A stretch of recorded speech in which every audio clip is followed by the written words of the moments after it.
Hello students, economics की इस class में हम बात करेंगे direct tax of state government की। तो अभी तक मैंने आपको सेंट्रल गवर्नमेंट के टैक्सेस बता दी थी, डायरेक्ट और इनडायरेक्ट दोनों ही। अब मैं बात कर रही हूँ आपसे direct taxes of state government and indirect taxes of state government की। तो एग्रीकल्चर इनकम टैक्स सबसे पहले स्टेट गवर्नमेंट लेता है, लेकिन ये 40 करोड़ तक का एग्जम्प्टेड है। 40 करोड़ तक स्टेट गवर्नमेंट कोई भी टैक्स नहीं लेती है अगर 40 करोड़ तक एग्रीकल्चर से इनकम होती है तो।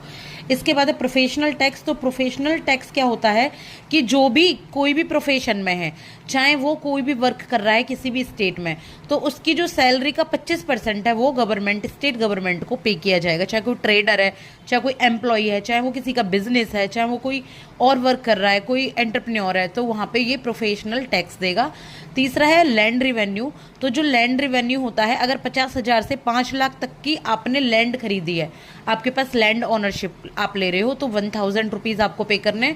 20 लाख से 25 लाख तक की आप लैंड ले रहे हो, खरीद रहे हो, उसकी ओनरशिप है आपके पास, तो आपको 25 लाख से 12,500 का यहाँ पे 20 लाख से 25 लाख में आपकी लैंड ओनरशिप। आपने देखा होगा, आप कभी लैंड खरीदते हैं, आप जाते उनका बैनामा करने, ठीक है, उन कि ये लैंड हमारी है, आप ये करने के लिए जाते हैं ना जब, तो यहाँ पर आपको कुछ पे करना होता है। ये अलग अलग टर्म्स है, अभी मैंने आपको सबसे मिनिमम और सबसे मैक्सिमम बता दिया।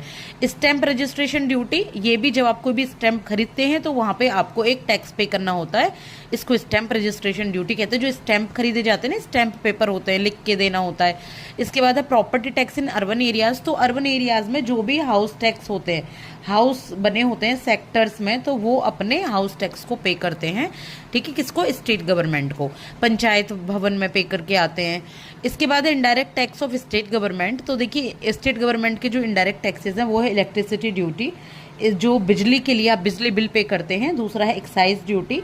ये एक्साइज ड्यूटी आपकी अल्कोहल और ओपियम पर लगती है। जो अल्कोहल होता है लिकर पर नहीं लगती, जो पीने वाली होती है वो गवर्नमेंट लेती है, सेंट्रल गवर्नमेंट। लेकिन टॉयलेट प्रिपरेशनर यानी कि जो लीकर काम आता है आपके सोप में, साबुन बनाने में, उसमें लगती है। इसके बाद कुछ सेल्स टैक्स हैं जो कि आ गए हैं आपके जीएसटी में, जैसे परचेज टैक्स, एडवर्टाइजमेंट टैक्स और लग्जरी टैक्स, एंटरटेनमेंट टैक्स, जैसे कि मूवी देखने जाते हैं, ऑक्ट्रॉय टैक्स, जैसे आप एक स्टेट से दूसरे स्टेट में सामान भेजते हैं, तो ये सब आपके जीएसटी में आ चुके हैं। ये टैक्सेस जाते किसको हैं? गवर्नमेंट को ही जाते हैं, स्टेट गवर्नमेंट को ही जाते हैं, ठीक है।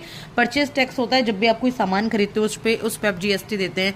एडवर्टाइजमेंट, जब भी एड पे जीएसटी दी जाती है। लग्जरी टैक्स, जब भी आप कोई गैम्बलिंग बैटिंग कर रहे हो उस पर टैक्स दिया जाता है, ठीक है। एंटरटेनमेंट टैक्स, जब आप मूवी देखने जाते हैं तो आपका जीएसटी कटता है। आई होप आपको समझ आ गए होंगे। Thank you so much.